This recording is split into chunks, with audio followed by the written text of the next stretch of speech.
It's a great pleasure to welcome Dani Rodrik back to our podium.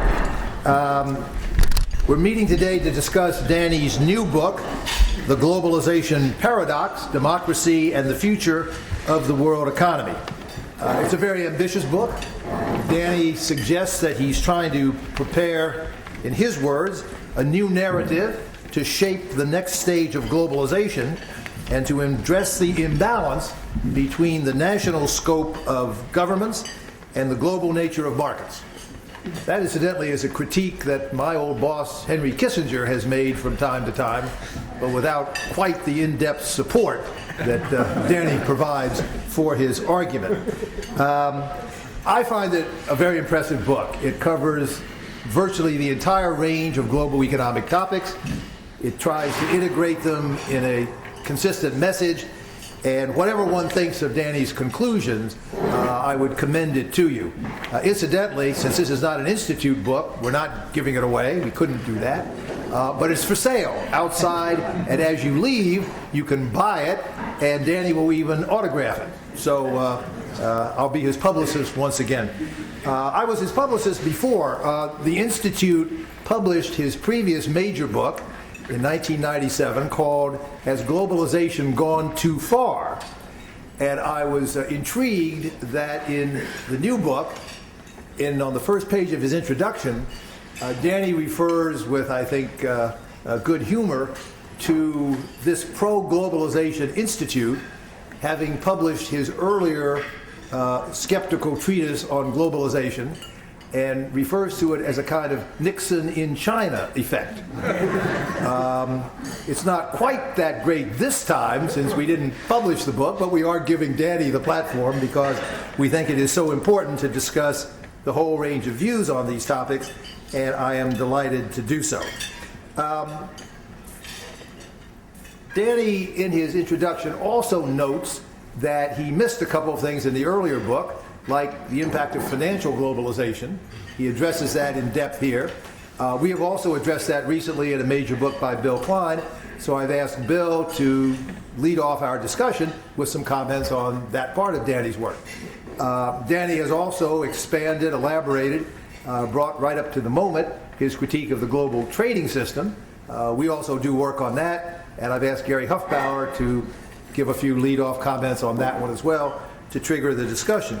So we'd like to both present Dani's work, trigger a bit of a debate, and bring this critically important and increasingly contentious issue of whether globalization, what are its effects on the U.S., on the world as a whole, very much to the forefront of the discussion here at the Institute today. Dani Rodrik is the Rafiq Hariri Professor of International Political Economy at the Kennedy School at Harvard. He was awarded the inaugural Albert Hirschman Prize of the Social Science Research Council several years ago. He's received the Leontief Award for advancing the frontiers of economic thought and had many honors for his variety of contributions to development work, international economics, political economy, trade, and a very wide range of topics. The new book, as I say, is required reading, I think, for anyone interested in our field, and it's a pleasure to introduce Dani again to our audience here at the Institute. Professor Rodrik.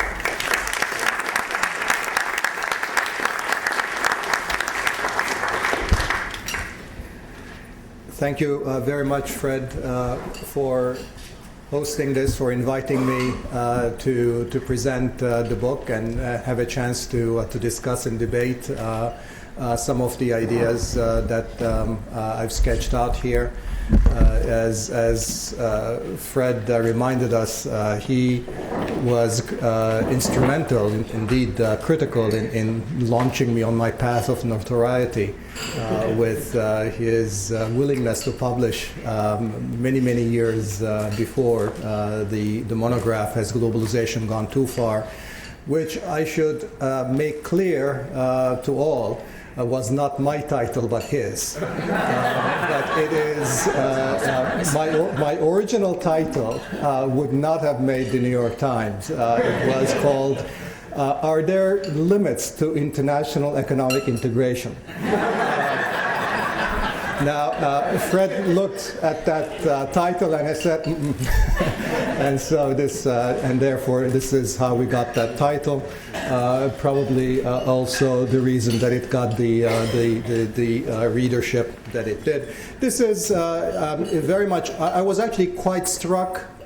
I tend to think of myself as somebody sort of who's renews himself and doesn't repeat much. But I was actually struck when I wrote this book as to how much I kept coming back to some of the ideas in that original monograph. And I think, Fred, when you read that, you probably saw that as well.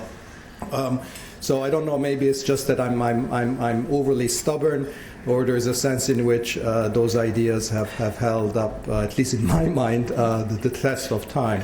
But this is an updating, and it's, I'd like to think that there are sort of many ways in which our understanding of the world economy has moved a little bit closer to some of the key themes of that book, and also the one here.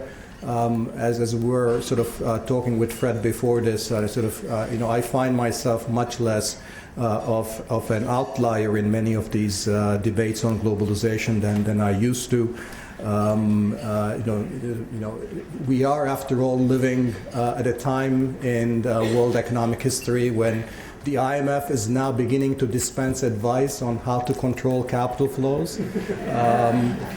We are living at a time when people like Martin Wolf and Susan Schwab are talking about how the best thing you can do for the multilateral trade regime is to stop Doha. So things have changed. Now, I will pull out. I don't expect these ideas will necessarily have will grab all of you, but I think they're worthwhile in terms of the kind of debate. Now, I wonder how I make this thing work. This is high tech. Just to move the slides, what do I do? Somebody. Is there a keyboard? Or where's the keyboard? Okay. Is there maybe if I can just put this on top here? Does that work? Yeah. Okay. All right. Let me begin by sort of just framing the argument in the book by way of three key ideas, which I think are important and I carry through, and that I want to start out with. One is really the idea that markets need to be coterminous with the institutions, with the institutions of governance and regulation that underlie this. And this idea, I think, was crystallized very nicely, actually, by Steve Perlson in his review of my book. So I'm actually plagiarizing from him a little bit here. It's a bit of a corollary to Adam Smith's notion that the division of labor is limited by the extent of the market. This is, of course, sort of well-known idea, and my corollary is the idea that the extent of the market, in turn, is limited by the scope of workable, and I emphasize workable, regulation and governance that needs to underlie it. And the reason I say this is because it's a lesson that we keep learning. That markets are institutions that require the support of other non-market institutions. Any kind of long-distance market requires non-market institutions to create them. So markets aren't self-creating, they're not self-regulating, they're not self-stabilizing, they're not very fundamentally self-legitimizing. And that is why well-functioning domestic markets always operate amidst an alphabet soup of regulatory institutions that deal with market failure, with informational asymmetries, with incentive problems, that are embedded in macroeconomic institutions, institutions of monetary and fiscal stabilization, and of course are embedded in broader governance in political institutions that are also provide for safety nets, for social protection, for the welfare state, and ultimately, of course, political democracy. in terms of ensuring that markets operate within a set of rules that are designed through legitimate modes of public choice. So this is the first key idea, in the sense that we run into problems when markets go beyond the limits of the governance institutions that we need to have to support them. The second idea is that when we look as to where those governance institutions are, the main locus of legitimate governance today, I think, remains the nation state. And I make the point in the book that even though there are a lot of creative new thinking about sort of mechanisms of governance that go beyond the nation state, various mechanisms of global governance, whether those are the traditional multilateral or international organizations along the lines of the IMF, World Trade Organization, Group of 20 or others, or sort of the newer forms of networked governance, sort of these networks of regulators, or it is the sort of various forms of cross-border NGOs, or the corporate social responsibility movement. And sort of, even though all of these are very interesting and important and innovative methods of transporter governance that's trying to deal with some of the consequences of the fact that markets go beyond the national governments, that these structures are weak, these new structures are weak, that when you, and they're likely to remain weak, and that on their own, they're unlikely to support anything but a relatively limited version of globalization and much of the work of governance, and in particular legitimate governance, because the focus of the democratic deliberation still resides largely within nation state. The locus of legitimate governance remains the nation state. Third, that different nation states have different preferences over the shape that these institutions of governance ought to take, because they differ in their historical trajectories, because of their cultural background, because of their levels of income and development. They have both different preferences, they have different needs. So when we're talking about the shape that social protection mechanisms should take, or the shape that financial regulations ought to take, or the shape that labor market institutions ought to take, or the form that consumer health and safety standards ought to take, there is going to be much variation across different parts of the world in terms of what is a locally desired form of these institutions, and that this shape, this diversity is natural, and there is nothing in either theory or practice that suggests that capitalism or a market-based system maps into a unique form of governance, into a unique set of regulations that ought to be globally harmonized, or that necessarily different countries have very similar preferences for the shape that these different regulatory arrangements ought to take.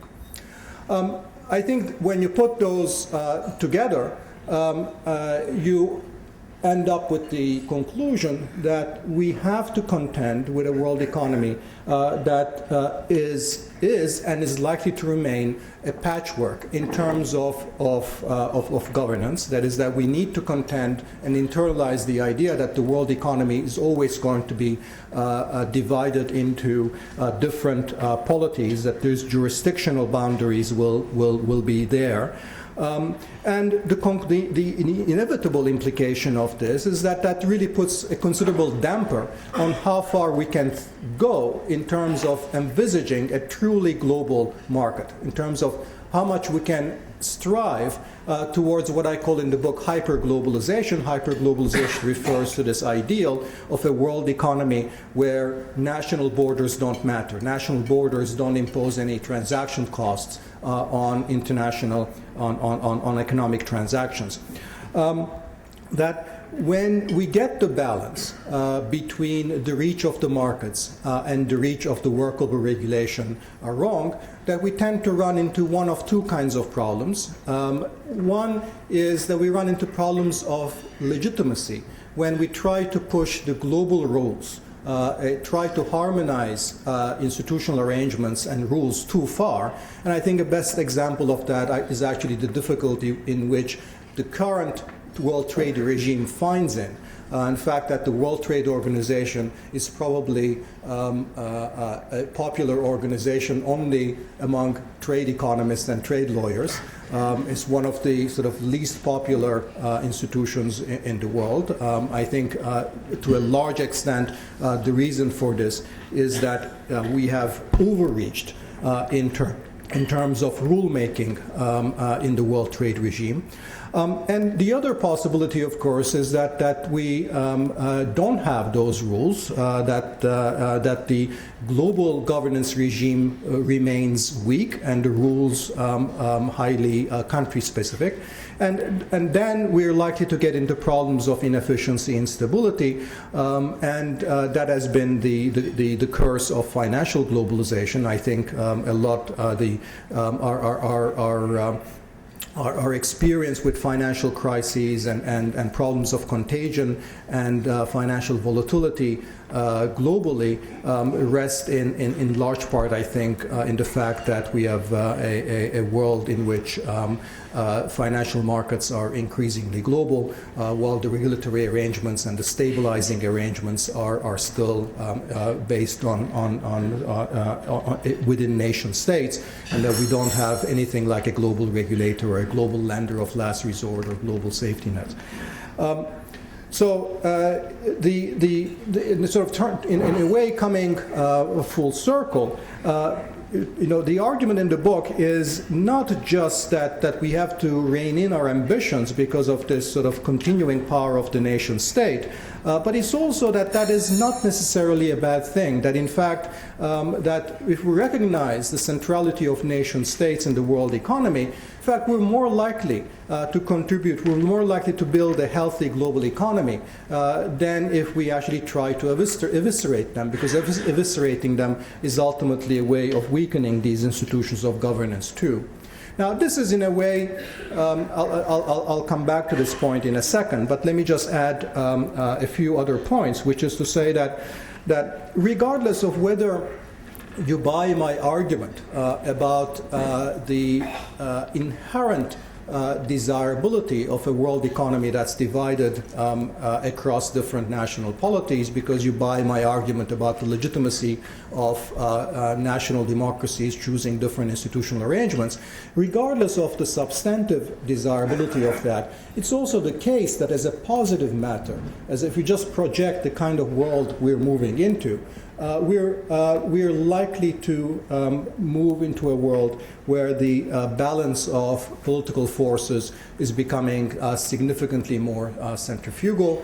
This is in part, of course, because of the declining role of the United States in the global economy. It's becoming significantly more multipolar. It's because of the fact that the European Union will likely remain highly preoccupied with its own financial crisis and its own unification process as we go forward.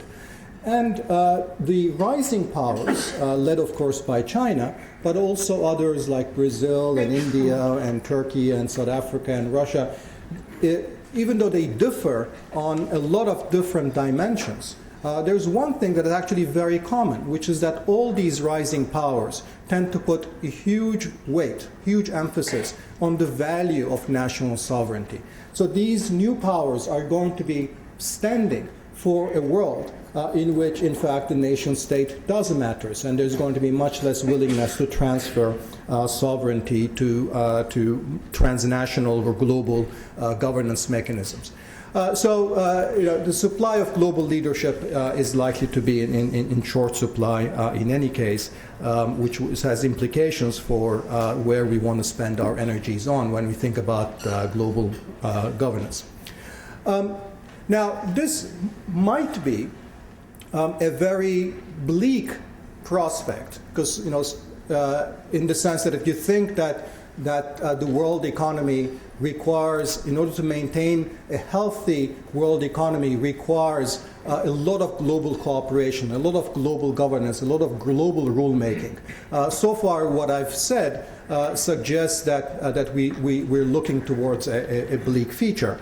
But I don't think that's the right way to look at it, because to maintain a healthy global economy, you basically need to ensure that countries do whatever is good for themselves, not for the global economy. And this is a point that is not very well understood, because we often sort of think of the global economy using the analogy of a global commons, that we think about that the world economy is like the global ecosystem, that just as in the problems of climate change, if you don't get different countries cooperating with each other, that you just have the tragedy of the commons, and the world economy collapses into protectionism and bilateralism and regionalism and so forth. This is, I think, the wrong way to think about trade and financial policies, in the sense that trade and finance policies are what we would call semi-private goods from the perspective of each individual nation.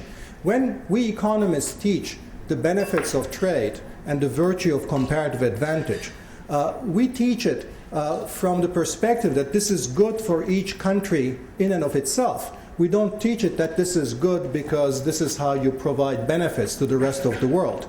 This is very different from a true global commons, for example, in the area of climate change, where we say that if each country did whatever was good just for itself, of course, each country has the advantage to fully free ride on the emission control or the climate control policies of other nations, and therefore, in a world where each nation is doing just whatever is good for themselves, we would collectively all go to hell, because nobody would have any incentive to invest in climate control.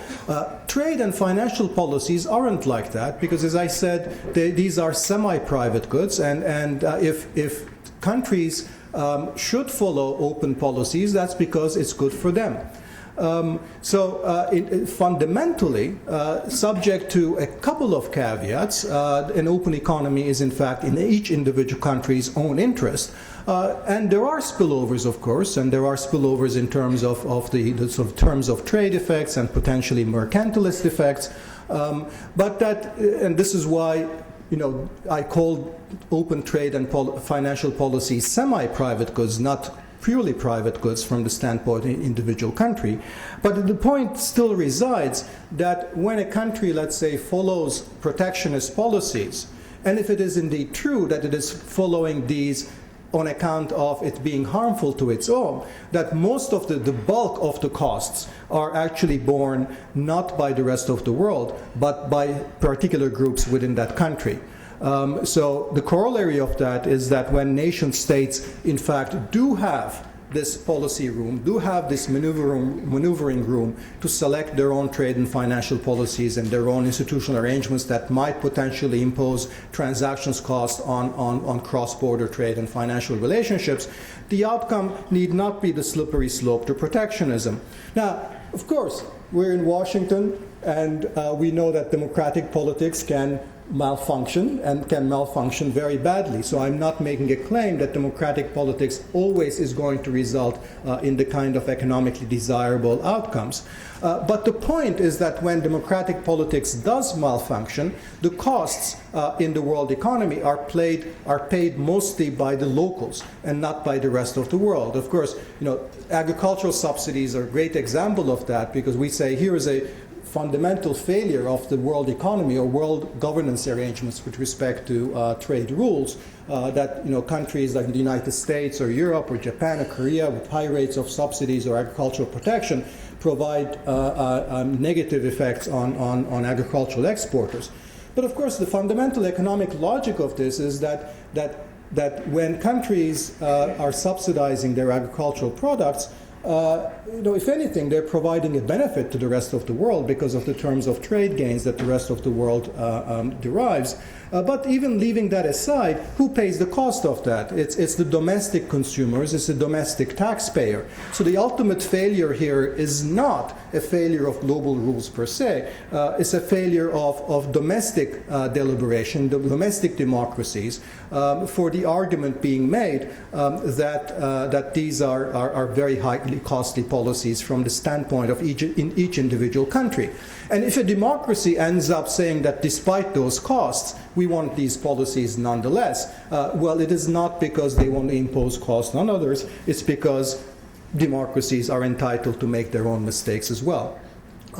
So the point of this discussion, and it's going to sort of connect with one of my policy conclusions at the end, is that since the cost of bad trade and financial policies are borne mostly at home, improved deliberation, improved mechanisms of decision-making in these areas is likely to be a much more powerful discipline, much more powerful stick than external constraints, because after all, it's not the main costs aren't abroad, they are at home. And in any case, the mechanisms of governance within which you can discuss these issues are mostly national to begin with. This way of thinking about where we're going, I think, has implications for how we think about the design of global institutions, how we think about where we should focus our energies, in other words, where the bigger gains are for international cooperation and rule making. So let me just take 5 minutes or so to discuss some of the kinds of ideas or illustrations of policy areas in the book where I apply some of these broader principles. One is with respect to sort of in some sense, the burning issue of the day, the burning macroeconomic issue of the day is how do you deal with macroeconomic imbalances. Now, this is an area where, in fact, cross-border spillovers are large, because you can argue quite reasonably that China's mercantilist policies have costs. What I mean by China's mercantilist policies are sort of its currency and other policies that create a large trade surplus. These have costs elsewhere in the world economy because they aggravate unemployment in the United States and elsewhere, and also have costs on economic growth in developing and emerging market economies because of the relationship between exchange rate policy and economic growth. Now, so far it's standard, but I think that what this debate has not sufficiently taken on board is that China also has valid concerns about the potential employment and social consequences of a rapid currency appreciation. So, for the last 10 years, China's growth model has relied extensively on an undervalued currency and what one might call exchange rate protection, which has increasingly replaced the kind of trade and industrial policies that China used to rely on prior to joining the World Trade Organization in 2001. In fact, it's quite striking that that both the external balance and the exchange rate undervaluation start to rise in 2001, just as China joined the World Trade Organization. So I think what I think is one way of squaring the circle is to accept that if the rest of the world, and the United States in particular, is going to come down hard on China to do something on the exchange rate, it's also incumbent on us to think whether China needs an insurance policy against the potential downside of loss of employment and significant reduction in economic growth that could be socially costly.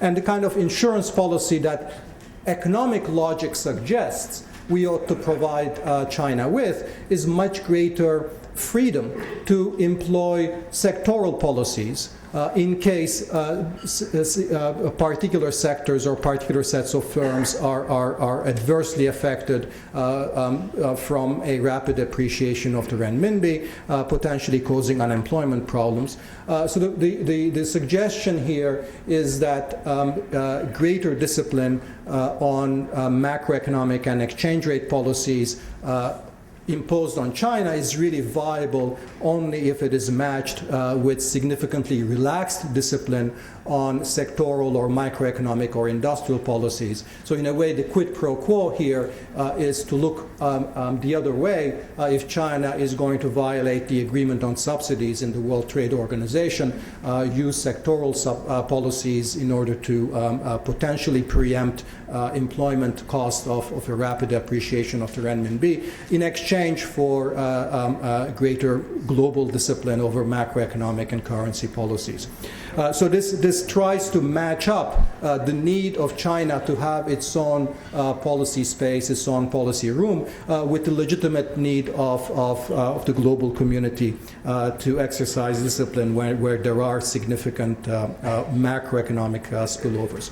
And I don't want to get into the economics of this too much, but there is nothing, of course, inherently contradictory with the use of trade and industrial policies that has sectoral implications with the use of an exchange rate policy that would offset their aggregate implications of the expenditure income balance and therefore the current account. So one can simultaneously achieve China's own objectives of minimizing the employment disruption and insulate the effects of those policies from the current account. The second area, briefly, is really, in many ways, the one area where globalization has gone way too little. With respect to international trade and international finance, a lot of the discussion in the book is really about how to mitigate the consequences of globalization having gone too far in some sense. But with respect to the world labor regime, we are in a world where globalization has gone too little. I say in the book that the world labor regime today is roughly where the trade regime stood in the 1950s. A world in which there's very high barriers to labor mobility, very inconsistent policies, quantitative restrictions all over. Now, what that means economically is that because we're starting from a position now where the size of barriers are so large that the relative balance between the total global efficiency gains relative to the distributional effects of relaxing those barriers is very skewed in the direction of the net efficiency gains. So that what that means is that we're, for any dollar of redistribution that we get from relaxing these temporary worker mobility barriers, the surplus that we would generate for the world economy, the extent by which we would increase the global pie, is much greater than almost any other area of reform. So that even a relatively small increase in the temporary work visa allocations of rich countries would produce net gains that are several times the removal of trade barriers or anything else that's under the world trade regime discussion currently. So there are all kinds of practical problems about these things, but this is really the unexplored frontier of globalization. And I suggest that if the trade negotiators who are sort of wasting their time with Doha really wanted to do something useful and really expand the size of the global pie, that this would be the area that they would be targeting, not the existing agenda. With respect to the nature of the global rules, I suggest that the main contribution that global rules can make is really through their effect on improving the quality of domestic deliberation. So I suggest here that of a shift in emphasis in places like the World Trade Organization or the G20, instead of trying to enact global rules that try to harmonize on substance in pursuit of the objective of minimizing transactions costs across borders, that these global rules instead focus on procedural safeguards that ensure that domestic deliberation on these matters have benefit from some key qualitative improvements. And sort of the key principles here would be things like ensuring the transparency, the accountability, the representativeness, and the use of scientific or other relevant economic evidence in domestic deliberations with respect to trade and industrial and financial policies. And international rules could sort of set standards, require these, the application of these principles, and through that mechanism can actually make a contribution to the quality of domestic deliberation. The idea here is that there's much more to be gained by legitimizing national differences in regulatory structures, but doing that subject to procedural safeguards that potentially can improve the quality of such deliberation. Now, some WTO agreements already have that flavor. The SPS agreement, for example, has a bit of that flavor for example, in calling for the use of scientific evidence in cases where a government wants to impose health and safety requirements that diverge from a global standard, even though in practice I think the application of that has been a little bit problematic. But that's precisely the kind of thing I'm calling for, whereas the bulk, many of the other things under the WTO either are based on sort of the harmonization on substance model, so for example the agreement on subsidies, the agreement on patents and copyrights and so forth, or when they do specify procedures, are specify procedures that are almost on purpose poorly designed to provide actually the bad kind of protection. And the agreement on dumping is of course a good example of that. Where I don't think the gains are clearly in the Doha round, but I think it's now, I guess, conventional wisdom that Doha round is dead. But I think the principle is broader than that. I think there are very little further gains in any kind of international trade negotiation that is built around the exchange of market access kind of mindset. I think this is, the WTO has to move beyond that, and in the way that I've tried to describe. I think I see very little gains from the ongoing efforts at harmonizing financial regulations. I think the effort has to be largely a national one, and I think many of the global efforts, whether under the Basel or the Group of 20, are basically detracting from the national effort in this area. And the overwhelming concern with the need to avoid regulatory arbitrage in this area, I think is actually is exerting a harmful effect on the domestic discussions in this area. So just to sum up, I believe normatively that given that democratic deliberation still is largely organized around nation states, I believe normatively in the right of countries to protect their own regulatory arrangements and institutions, but I distinguish that very sharply from the right to impose it on others. So the right that you have your own institutions doesn't give you a right to impose them on others. I think we should strive for as much economic globalization as we can get that is consistent with maintaining this space for diversity in domestic international arrangements, which as I said, has normative value. And I think my emphasis here on creating policy space is based on the argument that all kinds of countries need that policy space. The rich nations need it to provide the kinds of social safety nets and the social insurance programs to address concerns about the labor, environmental, or health and safety consequences on trade, and to ultimately shorten the chain of delegation of where decisions are made in national capitals versus a group of judges in Geneva and so forth. I think developing countries, about whom I haven't said a whole lot, need the policy space, because the record shows us that it's those countries that use the policy space to restructure their economies and to diversify their economies that ultimately benefit from globalization the most and can leverage the globalization the most.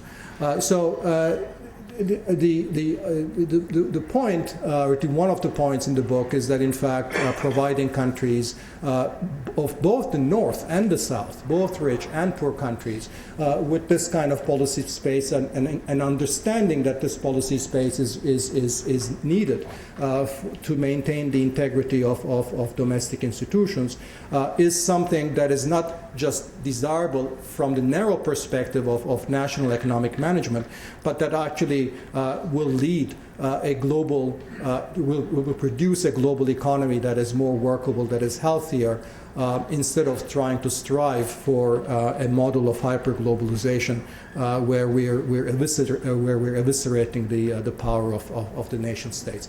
So let me just stop here. I look forward to the comments and the discussion afterwards.